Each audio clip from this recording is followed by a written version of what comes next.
This happened in July of last year. My house was having some pretty big problems, and I was left without any power for several days while it was getting repaired. I worked from home, so this was a major issue. I ultimately had to rent out an Airbnb to stay at for a few days, until the power was back on in my home. I don't live in the biggest city, so there weren't too many options for Airbnbs near me. The closest one that was at a reasonable price was about a 45-minute drive from my home. It was in an even smaller and secluded area of the city, which was often referred to as not the best section to live in. I was only staying for a few days though, so the amount I was saving was worth it.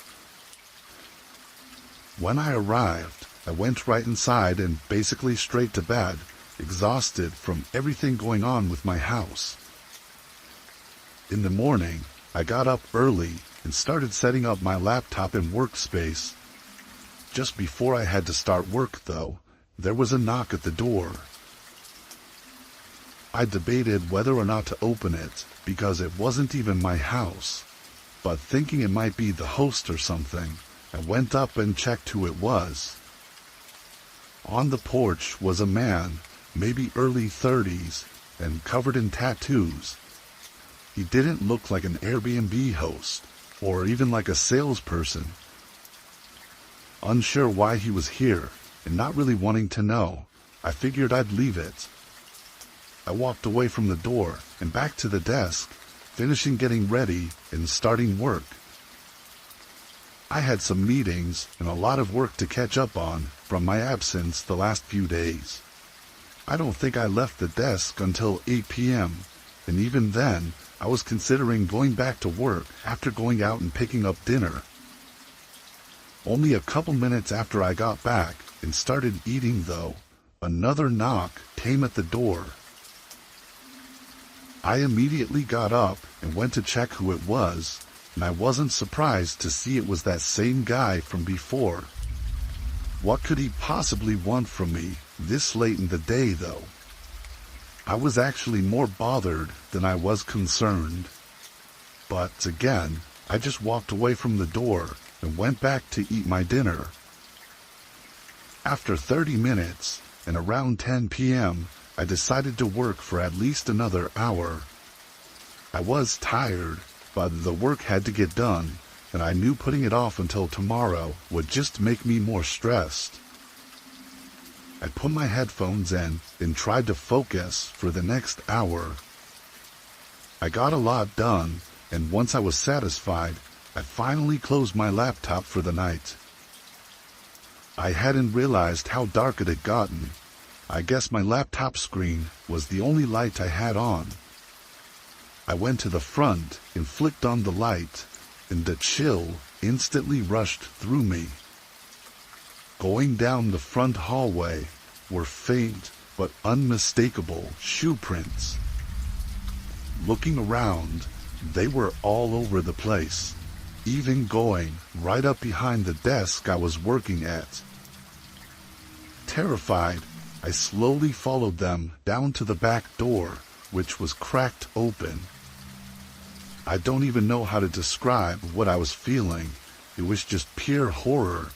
And only moments after this, footsteps started coming down the stairs. They were slow and careful, but when they got to the bottom, a man peered out into the hallway and looked directly at me. It was that same man, easily distinguishable with all the tattoos and everything, and he looked surprised to see me walking around. But that surprise quickly turned into rage. His face had no emotions other than irritation and anger. I was going to try to say something, but no words came out, and as my heart started pounding in my chest, I turned right back around and sprinted out the back door. I ran through the backyard and into some trees far behind the houses. I sat behind a tree and pulled my phone out, starting to dial 911, but quickly closed it when I heard footsteps running toward me. I didn't expect them to follow me, but luckily they passed by without seeing me and continued to run out into the dark. Once I got in contact with police, I went back to the Airbnb and waited for them. I gave a detailed description of the man, and they actually found him the next day. It was confirmed to be him by the tattoos I had noticed, and he'd actually broken into several homes in the days leading up, doing horrible things to those who lived in them. I don't know what he was planning to do to me, or why he seemed to have left me alone at first, but I can rest easy knowing he won't be able to do anything anymore.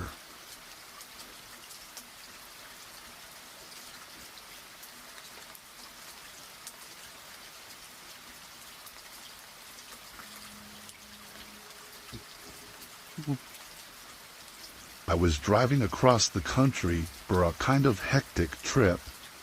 I had to get some things done for work at an office way up in Maine, and decided that while I was there already on the road trip, that I'd visit some of my friends and family on the East Coast.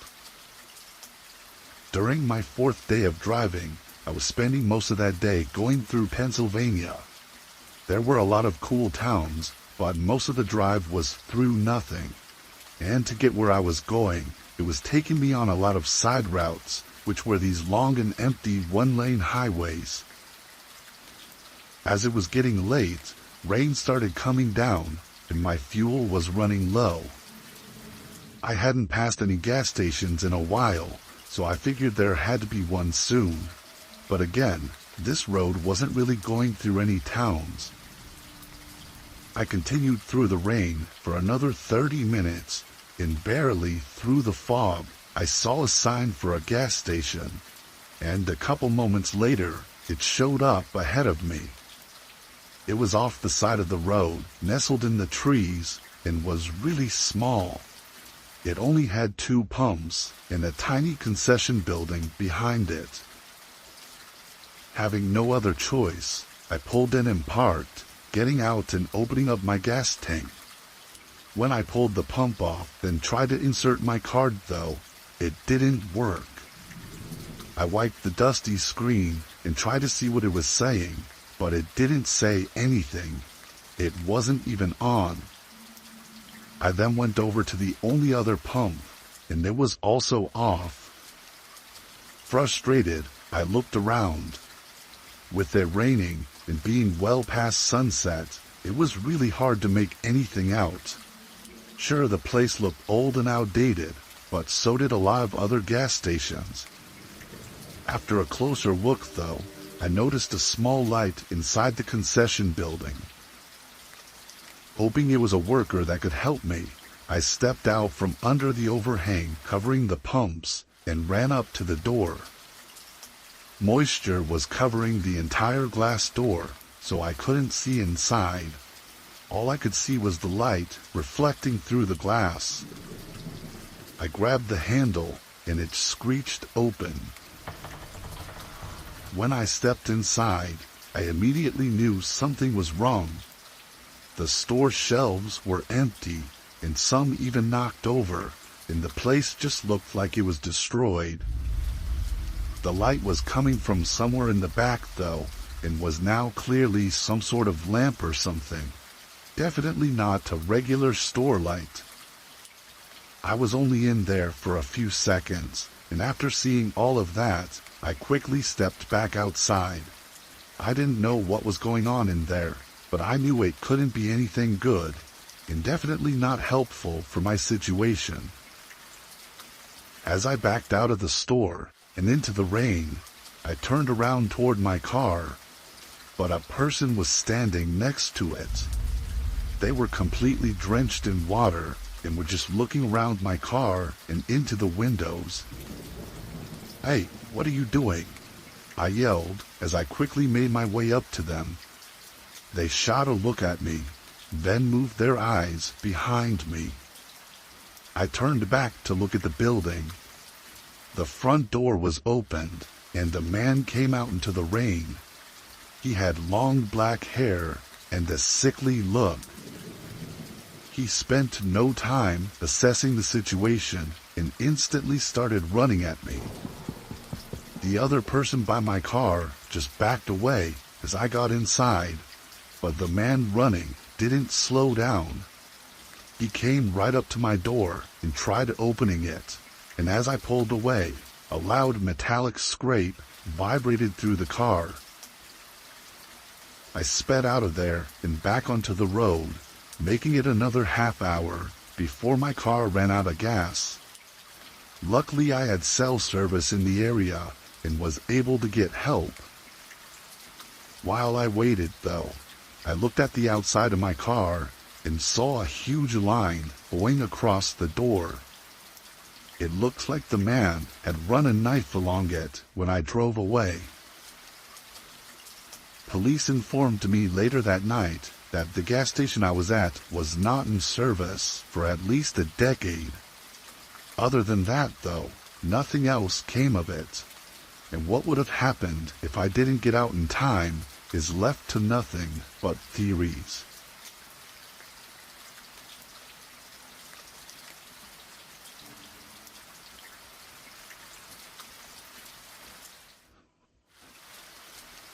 This was about 10 months ago now.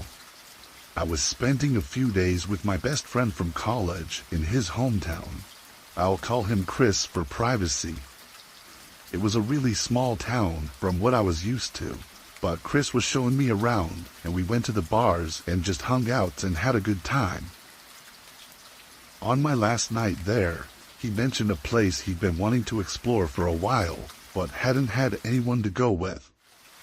It was some abandoned house or town he knew of a few miles out in the woods. We used to go exploring and backpacking all the time in college, so it sounded like a pretty cool idea. Only 30 minutes after hearing about it, we were already trekking through a path in the woods. We still had some sunlight left, but we brought headlamps just in case. About 20 minutes of walking, the trail ended and we had to follow a very faint footpath through the trees.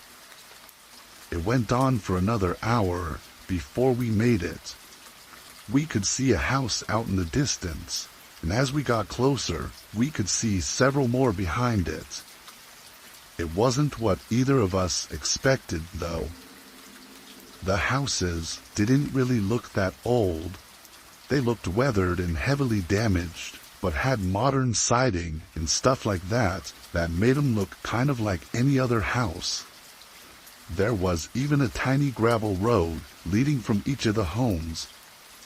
It looked like maybe they were trying to build a community, and something went wrong, causing them to abandon it. Other people had been there before us, though, evident by the graffiti on the sides of the houses. Chris and I went up to the first house, looking through the open doorway. There were weeds growing through the floorboards, but it was otherwise empty. Before we stepped in, though, a loud slamming sound echoed through the woods. Both of us jumped and stared down the gravel road that we thought it came from. After that sound, though, it was quiet. We had no idea what it was, but after seeing nothing, we went inside the house. There wasn't too much to look at, but what made it so interesting was trying to figure out why anyone would abandon it. The house looks like it would have been nice before it was left behind. After walking round the first floor, we went upstairs to the second. Oddly, it got way darker upstairs, like no windows were letting in any light. The hallway was short, with only 2 doors and what looked like an attic in the ceiling. We went up to the first door and opened it, seeing another empty room. But we were quickly interrupted by hearing something downstairs. There were shuffling footsteps coming through the grass and up to the house we were in. We stayed quiet, but we were sure that whoever they were had probably seen us outside. But why would they try to approach us? They walked up to the front doorway, then stopped just before they entered. "Hello." We didn't respond. "I just want to talk. No harm at all." He sounded older, and almost like he was missing teeth or something, stumbling a bit over his words. After that, though, there was a whole minute of silence.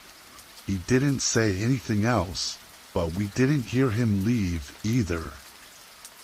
We waited another few minutes, still not hearing anything, before Chris quietly went down the staircase and looked over at the front door. He turned and looked back at me with a pale face. There's nobody there. I quickly went to see for myself, but he wasn't lying. He was nowhere in the doorway. We carefully made our way down and over to the doorway. Looking out, there was one line of footprints in the grass coming from where the other houses were, but no footprints leaving. Both of us figured it out at the same time and bolted for the trees, knowing the guy must have been hiding inside the house somehow. We got out of the woods as fast as we could and went back to his place. Who that guy was and why he wanted to talk to us, we don't know. I'm sure if he'd found us, though, we probably wouldn't be here.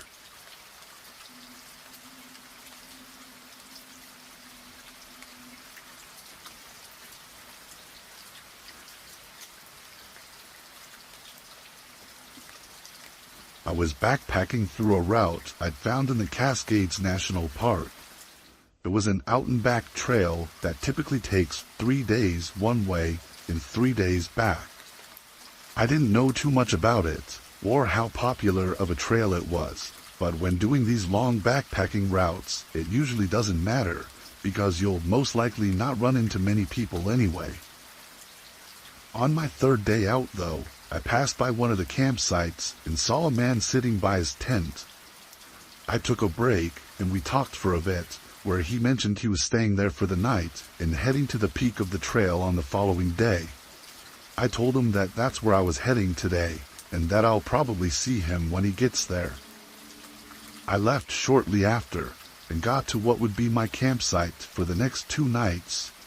The view was something I'd never experienced before, and made for a great rest day and peak of the trail. For that whole day, nobody passed through, and when it came to night, I was still the only one camping there. I thought back to that guy I'd met at the campsite the day behind me, who said he'd be reaching this trail peak on this day. He never showed up, though. I thought he maybe decided to turn around for some reason, or just camp out for another day at the place he was already at. In the morning, I packed up and started back down the way I came, though I got a late start, so at the very least I was hoping to make it to that same campsite the man was at. I was really sore for some reason too, which didn't help, and before I knew it, there was almost no daylight left. I put on my headlamp and continued on the trail, walking for another hour past sundown before I made it to the camp. The tent that the man had was still there, set up like he never left. Knowing his plans to continue hiking, and just knowing that staying at one camp for several days while backpacking is unusual, I called out, asking if he was okay. There was no response. I walked up a bit closer and said I just wanted to check in on him, but the flap on his tent was partially open and nobody was inside. I felt a lump in my throat, like my body knew something wasn't right.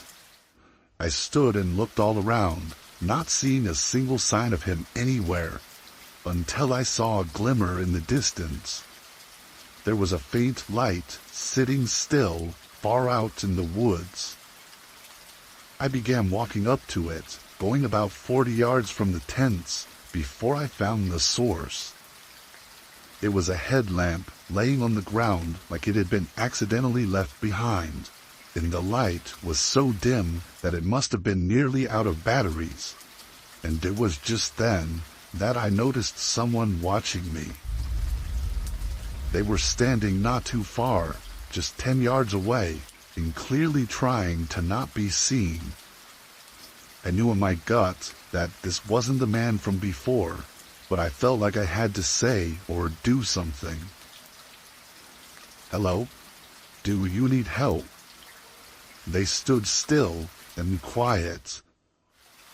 "I'm sorry, I'll leave," I said shakily, then hurried back to the tent. Luckily I hadn't unpacked anything yet, so I put my backpack on and started walking out of the campsite. As I did, the headlamp in the woods turned off. I got away and walked as far as I could, going another 3 miles to the next camp.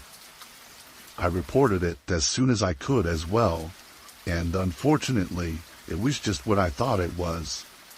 The man that I had met was missing. There's almost no traces for them to follow, and out in the backcountry, it's nearly impossible to search for anyone.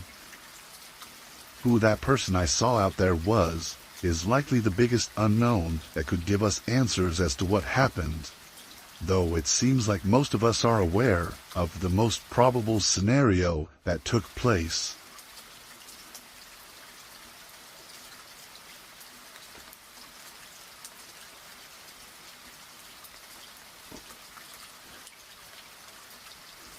I had booked an Airbnb several weeks in advance in a town I'd never been to.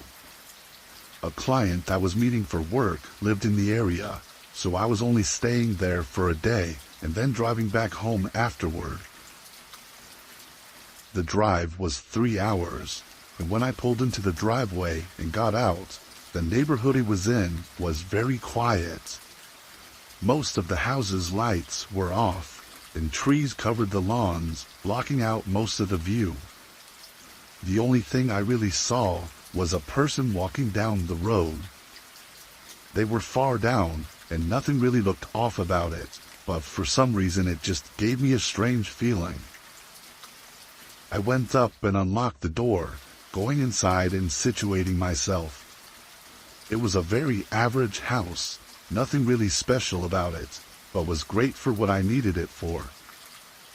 After making my rounds and checking the place out, I opened the front door to get my other bag from my car. As I stepped onto the porch, though, I noticed someone standing in the road. It was the person I'd seen walking a few minutes ago, but they weren't walking anymore. They were just standing in the road and facing the Airbnb. As I started walking toward my car, they noticed me and started walking away. I kept my eye on them while I was out there, getting suspicious about whatever that was. They seemed to just keep walking, though, continuing down the street. I went back inside and made sure it was all locked up, then opened the garage and pulled my car in just to be safe. Throughout the next couple hours, I did a few checks outside to see if that guy was still walking around. I didn't see him anymore, though, and having to get up early the next morning, I went to bed. I slept decently, waking up a few times during the night, but my alarm went off at 4 a.m. for me to finally get up. The sun was still down, so it was still dark outside, but I groggily sat up in my bed and right away saw a light coming under the bedroom door. I didn't remember leaving any lights on, though I thought I somehow must have just overlooked a kitchen light or something. I got out of bed and walked up to the door, but just before I opened it, I heard something on the other side. It sounded like something moving around at the end of the hallway. I opened the door, seeing it was the living room light that was on, which I immediately knew I definitely would have turned off. The sound continued, though, as I walked down the hallway and looked into the living room. A guy was in the corner, searching through one of my bags. He had a black hoodie and ripped-up jeans, which was exactly what the person I saw walking around wearing. I only looked at them for a second before they turned around and faced me. He didn't look startled at all. It was almost like he was expecting me. He dropped the bag on the ground and yelled at me to stay where I was. He began making his way over, and I only had a split second to decide what to do. I turned and ran back to the room, slamming the door shut just before he caught up to me. He rammed into it and tried to kick the door down, then started messing with the lock on the other side. I thought quickly and opened a window, jumping out and running away. By the time I was able to get police there, the man wasn't in the house anymore. My bags were gone too, of course. And to make things more terrifying, the bedroom door was opened. He had picked the lock and gotten in, so if I had just stayed and hid in the bathroom or something, who knows what would have happened. Police seem to think there was more intent behind this man's actions, aside from just robbing me. So I pray he doesn't find me again.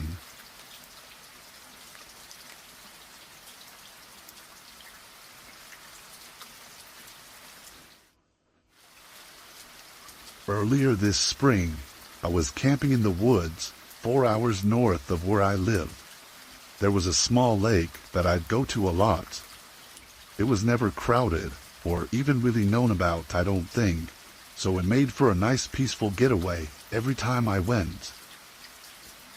When I got there on the first day and set everything up, nobody else was there. The lake wasn't too big and was surrounded by a grassy beach with the woods around it, so I could see pretty much all around the lake. Not too long after I arrived, I saw a man come out of the woods on the other side and set up a tent. He looked like an average camper and was keeping to himself for the first little while. Before sundown, though, I saw him making his way around the lake and over toward my campsite. He had a friendly smile and introduced himself as William. He said he wasn't sure if I saw him set up camp or not, but he saw me across the lake and just wanted to say hi, since we were both out in the middle of nowhere at a lake that nobody usually comes to. We talked for a while, and he was really cool actually. William was 26, which was around the same age as me, and we both liked this camping spot because of how secluded it was. After talking for 30 minutes, he went back to the other side of the lake as the sun was coming down. Not much else happened that night, but in the morning we ended up talking and hanging out for most of the day. He shared a 6-pack of beers with me, then we sat on the beach and had some good casual conversations. When we went back to our tents at the end of the day, I was sitting by my small campfire and was really happy I'd met William. He seemed like the perfect buddy to go camping with, maybe some other time. As it got later, though, I started getting ready to stomp out the fire and go to bed when I saw William walking around the lake. His campfire had gone out a while ago, so I thought he was in his tent already sleeping, but apparently not. He walked up to my campfire, and right away, something was different about him. "Hey, everything good, man?" I said. He smiled. It was suddenly back to how he was before, but he said he came over to ask if I wanted to see a cool spot he found that had a great view. I said it was kind of late to be going out, but he assured me that the view was great because it was dark out. The way he was hiding it up made me feel like I couldn't not see it, and what would be the point in camping out in the woods if I just passed up the good views? I got up and followed him to the other side of the lake, then trailed behind him as he led us through the woods. There was no path or anything, so I pretty quickly knew that whatever spot this was, William had to have been there many times before to know the exact way without getting lost, especially out in the dark. We walked for maybe 15 minutes before William started slowing down. He pointed ahead and smiled like this was the view. But when I walked in front of him and looked out, there was a small structure. It was an old RV or camper that looked like it had been abandoned and succumbed to the elements for years. Moss grew all over it, and holes of rust covered the siding. I turned back to look at William, wondering what this was, but his face was now cold and empty. He looked like he was a different person. "William, what is this?" He didn't answer. Feeling a rush of fear, I started frantically looking around, and that's when I heard the rusty metal door swing open behind me. I only saw for a quick second as someone else came running out before I started sprinting away. I could hear both William and the other person following close behind, but I gave my every strength to keep going until I lost them.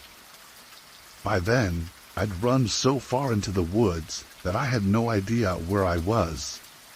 I just kept walking and keeping my eyes on the trees until the sun came up. By the time I found my way back to the lake, I saw from the tree line that all of my camping gear was gone. It looked as if I was never even there.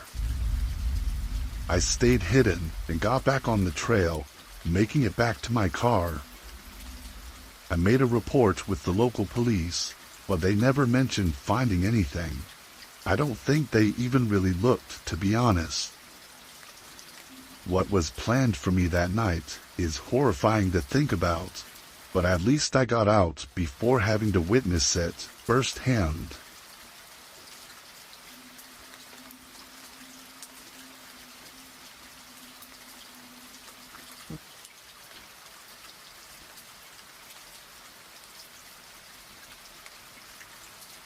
I was on a road trip from Portland to Chicago. It's nearly a 3-day drive, so I had some places booked to sleep at along the route. I didn't get too particular with what places I chose, but I went with Airbnbs so I could at least enjoy the road trip a bit more rather than staying in a crowded hotel. My first Airbnb was in Wyoming, and the route through the state doesn't pass through any big cities really, so it was in a really small town. It was probably no bigger than 2 or 3 miles long. As I passed the border into Wyoming, it started snowing heavily, only dragging on the long day of driving. By the time I got into town, the roads were covered in snow, and the sun had already set. It was pretty dead, though. I mean, I don't know much about small towns, but this seemed exactly how I thought it would be, especially in a low-population state like Wyoming. I was hoping there would be a McDonald's or something that I could get a quick dinner from, but it was very clear that there wasn't going to be, so I drove through the town and turned down the road to my Airbnb. It was a long driveway leading up to a small home in the middle of a field with tall snow-covered pine trees lined up in the front yard. I parked on the side and got out with my bag, then walked around to the front. I put in the code and got inside, closing the door behind me and turning on the lights. It was small, probably 500 square feet, with just a living room and bedroom. I took my shoes off and dropped my bag next to the bed, then sat on the couch. When I did, a thump came from the bedroom. I looked back at the doorway I had just come from. It was pretty loud, but I had no idea what it could have been. I got up and walked back, looking into the room and turning on the light. It was all the same. I went and checked the small bathroom that was in there as well, but it all looked good, and the only other door in the house was the bedroom closet. I walked over and tugged on the door handle, but it didn't budge. It seemed like it was locked from the other side. At first I was pretty weirded out that a bedroom closet would be kept shut, but then I thought it could have been a maintenance closet the owner was storing stuff in. There were no other places to put anything, so that was the final conclusion I came to. I went back to the living room and rested my eyes on the couch while thinking through my plan for the next day. After 15 minutes, I got back up and went over to the window, looking out to see if the snow was still coming down and if the roads were even going to be drivable tomorrow. It was eerily dark outside, with no lights from the town showing behind the tall pine trees, and it was still snowing heavily. I shut the blinds and turned back to the couch, but I saw a shadow move in the bedroom. It was slow and smooth, like the shadow to a door opening or closing. I started walking over, listening as I approached the doorway and looked inside the room. Everything was in place, and nothing looked to have caused the shadow I saw, but I knew I saw something move in there. I continued looking around until my eyes fell back on the closet. It was still closed, but something gave me an unsettling feeling about it. I stepped up and grabbed the handle, and it opened with ease. It wasn't locked anymore. But inside, there wasn't anything. It was just a small and empty walk-in closet. Before I could fully process everything and try to put the pieces together, I heard someone behind me. When I turned around, a large man was standing in the doorway to the bathroom. He looked beaten and tired, having scratches and cuts all over his face. And as I stared at him, he didn't even seem to care. He stepped into the bedroom and kneeled down, grabbing a dirty and worn duffel bag from under the bed. The man then stood back up and didn't even look at me as he slowly walked out of the room and out the front door. I ran up and saw him trailing through the snow until he was beyond the lights from the house. I tried to get police involved, but after giving my description, they really only talked to the Airbnb host. After leaving town, I didn't get any more information. I think it's most likely that he was just using the place to sleep or something, but the way he looked makes me second guess that. I just can't even think of what could have happened if I went right to bed that night, with the man hiding in the closet just inches away from me.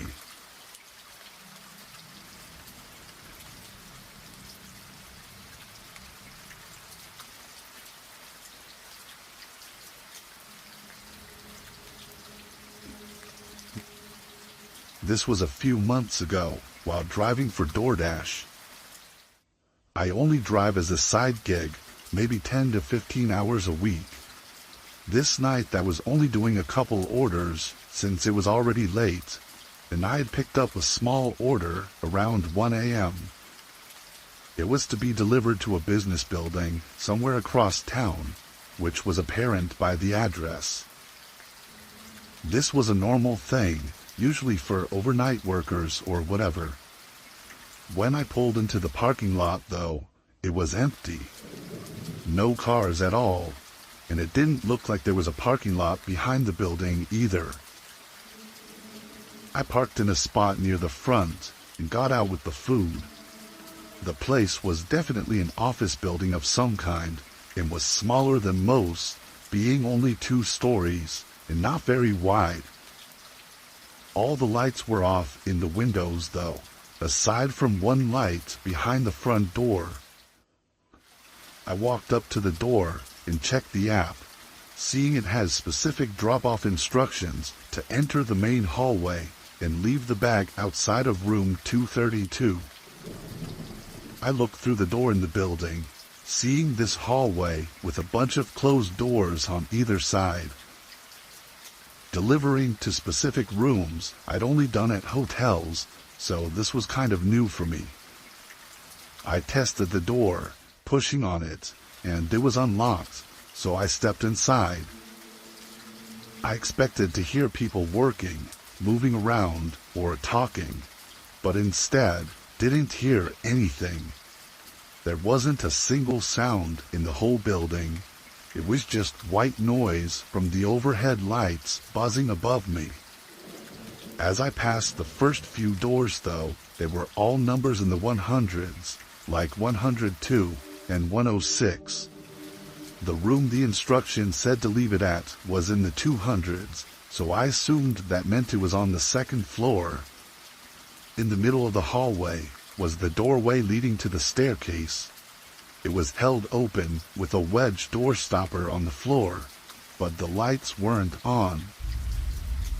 I stepped in and up to the bottom of the staircase, then looked up. The whole stairwell was pitch black. Not even any light was coming from above where the room was supposed to be for me to drop it off at. Again, I started to notice the eerie silence, and it sent a chill through me. I was always one to do whatever the instructions say, so I'd get good reviews, but this was the first time I told myself that this was too sketchy.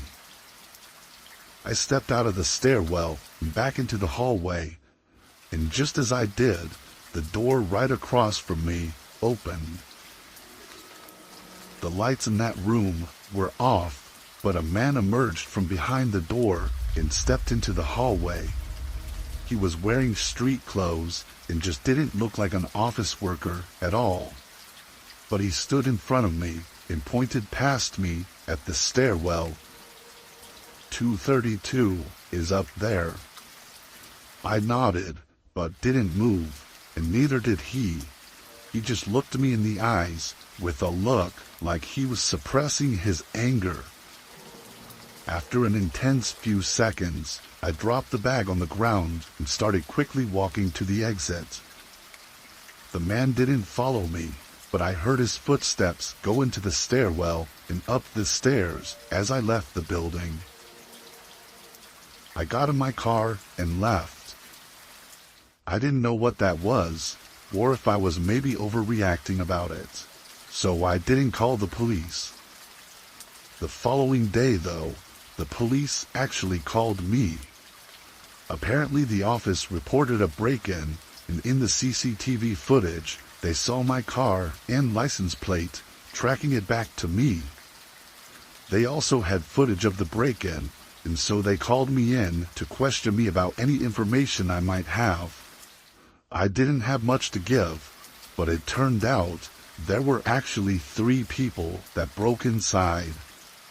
One was downstairs, who I saw, but the other 2 were shown on the cameras to be hiding at the top of the stairs, seemingly waiting for me to go up. Disturbingly, several other delivery orders were made to that same office that night. All of the other drivers were smarter than I was, though, leaving the orders outside by the front door. What would have taken place in that office had any of us gone up to the second floor is unknown, but hopefully police can find the 3 men before anyone falls victim to it.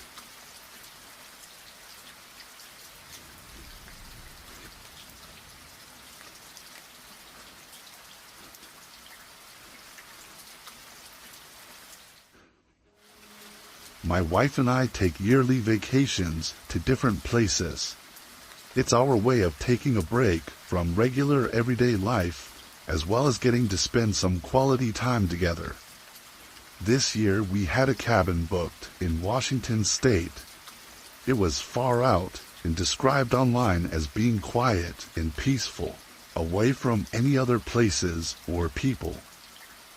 Most of our life is in crowded cities, so this sounded great for us.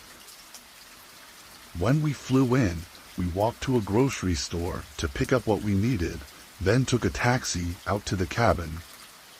We didn't rent a car because we knew we'd only be there for 3 days, so we wanted to spend it just at the cabin. And if we changed our minds or needed anything else, we could always just order an Uber.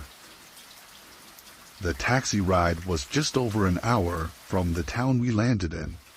Most of the drive was between huge mountain ranges and tree-covered landscape. It was really beautiful and got us both excited for our stay. Then at just about 7 p.m., we arrived at the cabin. It was completely alone in the middle of the forest. Even the driveway leading to it wasn't much more than some tire tracks in the dirt. We got out and paid the taxi, then brought our stuff inside. The cabin itself was small. There was the main floor that had the kitchen and living room, with a ladder leading up to a loft area that had the bed in it. The bed area on the loft was short though.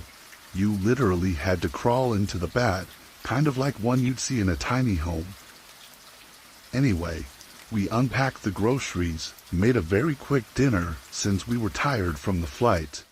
Then we opened a bottle of wine to settle in for the night. We lit up the fireplace and chatted about how we were looking forward to the next few days. It was around 11 p.m. at this point, and as we talked, we both suddenly heard something outside. Someone was walking in the grass near the cabin. It was loud, too, like they were really close. My wife looked nervous, so I tried to put a brave face on and told her it was fine. I got up and looked out the window. It wasn't until then that I realized how dark it had gotten outside. I looked around, seeing nothing but large trees everywhere and pitch-black darkness around them. I told her I didn't see anyone, then went over to the front door and opened it, stepping onto the porch and turning on the outdoor lights. All I could really see out there was a small portion of the driveway, but I didn't see anyone there either. The forest was very calm and quiet, too, so if they were still walking around, I felt like I would have been able to hear them.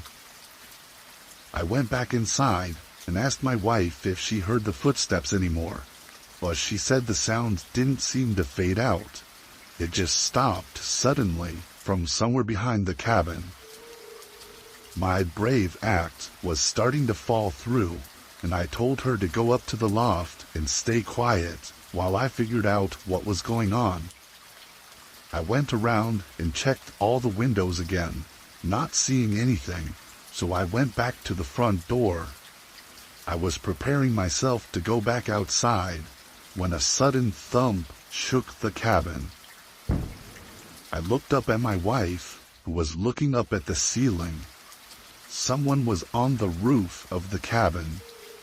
I stayed inside and called the police, going over lengthy directions on how to get to the cabin we were at. Over the course of the hour that we had to wait, we could occasionally hear a few footsteps walking across the top of the cabin. About 45 minutes into the wait, though, we heard their boots hit the ground, followed by them calmly walking away. I looked out the window once more, seeing their outline disappearing into the forest. Police took our report and gave us a ride into town, where we spent the rest of our vacation. What that person was doing, miles away from civilization, in the middle of a forest, is terrifying. Seeing as they were likely waiting for us to either go to bed or go outside, we're just thankful that we got out of there before something else could have happened.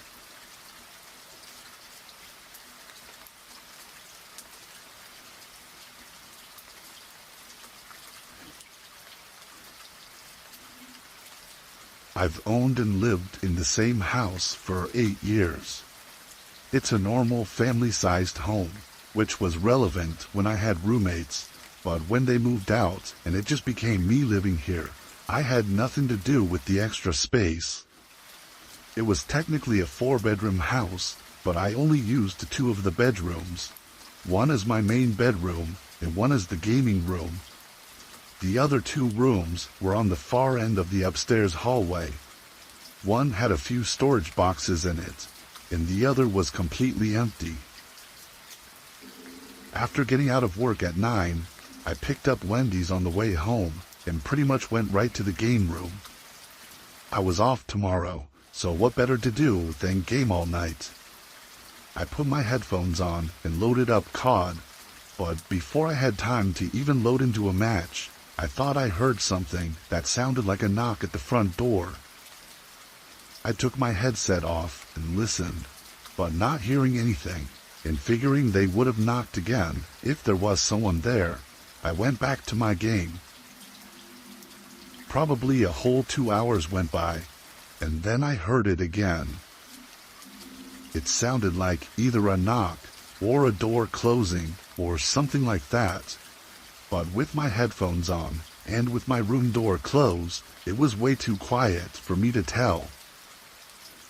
I got up and opened the door, looking out into the hallway and waiting for that sound to come again. After a minute, though, I went downstairs and looked out the front door. Nobody was outside my house, and everything seemed normal. Having been hearing these sounds, though, I obviously made sure the door was locked before going back upstairs. To be a bit more cautious, I left my room door open this time, so if it happened again, maybe I'd hear it better. I put my headset back on and continued gaming. I played through a whole round, so like 20-ish minutes. As the game ended, and I leaned back in my chair, a figure rushed past the open doorway just off to the side of my view.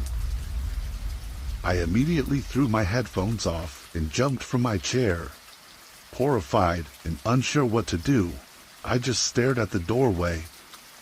I didn't get the courage to finally move for several minutes. When I looked into the hallway, though, and eventually the rest of the house, nobody was there. But the front door was unlocked again. When police came and investigated, it was clear that the person had been hiding and very likely living in the empty room. I hadn't been in there for weeks or maybe even months, so all this time they could have been just on the other side of the wall from me, and I had no idea. It's really scary to think about. Especially if I'd happened to confront him, there's no saying what he would have done.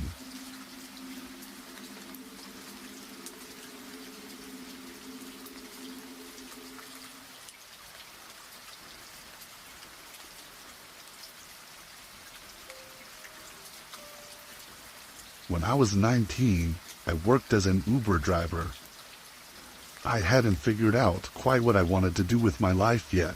So I hadn't started college or anything. I was just doing Uber to pay my bills until I could figure it all out.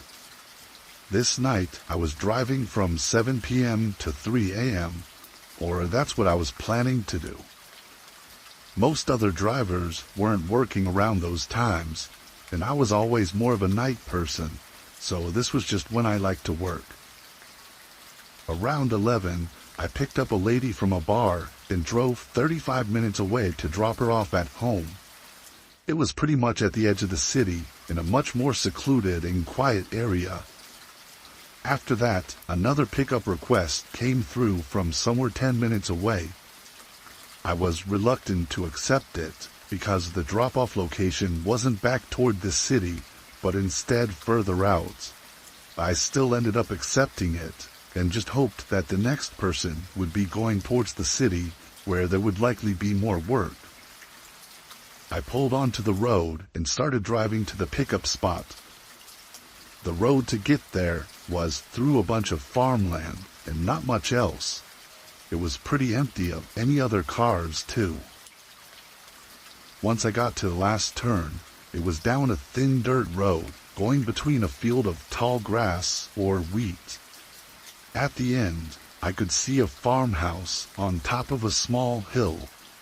That was the location that the app said they were at. I pulled up and parked in the open grass just in front of the house. The lights were off and nobody was outside. After a few seconds, I lightly honked to let them know I was here. I had my windows rolled down and the crops blowing around in the wind was really loud. I only say that because a sudden tap on the passenger door startled me. I hadn't thought to look back at the road I just came from, because I obviously assumed it would be coming from the house. The man leaned his head through the open window and looked at me. There was a strange moment as he held a straight face and said nothing before I spoke, asking if he was the one who ordered the Uber. His eyes moved to the back seat, looking around before he nodded and looked back at me. "Can you help me carry something out to the car?" Technically, being at work, my reactive answer was sure, and assuming it was just some luggage or something. But I quickly regret answering without thinking about it. He began walking toward the house, so I got out of the car and followed loosely behind him. Once he got up to the porch, he opened the door and somewhat rushed inside without even looking back at me. As I matched his pace and got onto the porch, the wide open door showed an empty hallway with still no lights turned on, and the man was nowhere to be seen. I couldn't even hear any footsteps of him walking around. Standing there, an eerie feeling loomed over me. "Sir?" I called out. The house remained quiet, with no response or movement from inside. Past the doorway, it quickly fell to nearly pitch black, and with it being eerily quiet, there was no way I was going in there. I turned and ran back to my car, then drove back through the field and down to the main road, canceling the Uber. My biggest regret from that night was not saying anything. I thought since nothing happened, I had no good reason to notify the police, but every time I think back on it, there seems to be less of a chance that it wasn't something horrible. I even looked up some information on the farmhouse about a month after this happened, and all I could find was that it was last sold in the 1960s. So the man I saw almost definitely wasn't the owner. He probably didn't even live there. What was waiting for me inside that house, had I followed him in, is something I'll never know for sure.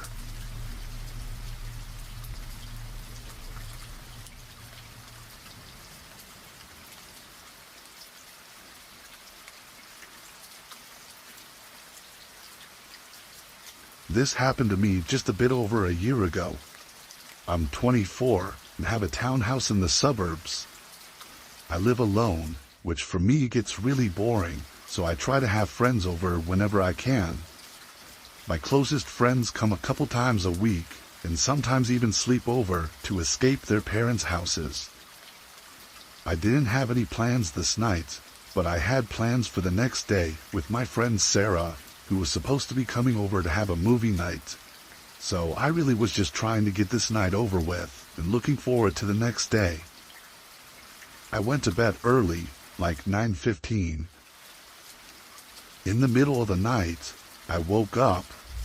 I looked at my nightstand and saw it was 2 a.m., but the way I woke up was odd.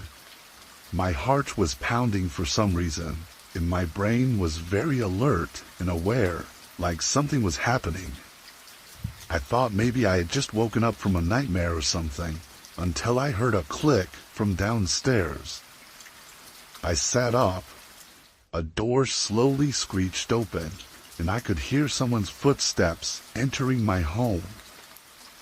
Although terrified, I thought this had to be Sarah or one of my other friends, as they all had keys to my house in case they needed somewhere to stay. I got up from my bed and walked over to the door, opening it and stepping into the hallway. Sarah? No one responded. I waited in the hallway for what felt like forever, but then a bright light suddenly flickered on, lighting up the whole downstairs. A second later, soft, chattering noise came from the living room. Whoever it was had turned on the TV. For a moment, I felt relief, thinking it was definitely one of my friends who had one too many drinks. I went down the stairs and into the living room and felt my whole body turn ice cold in an instant. Some random man was sitting on my couch looking at the TV screen. He looked to maybe 50 years old with patchy, long black hair and dirty clothes. As I stared at him in fear, he glanced over at me and showed a crooked smile, then waved his hand as if to invite me over to the couch. I turned around and sprinted right out the front door. I banged on my neighbor's door until they let me in and called the police. By the time they made it, though, he was gone. No trace of him at all. What's worse is the police didn't take it all that seriously, suggesting it was probably just some harmless homeless man wanting a place to sleep. The way I see it, everything points to otherwise. He picked the lock on my door, sat on my couch, and turned on the TV. Then the sick man smiled at me and invited me over to the couch. I think he may have been a stalker or something, and now I find it hard to even sleep at night when I'm alone, thinking that there's a chance that I'm not really alone.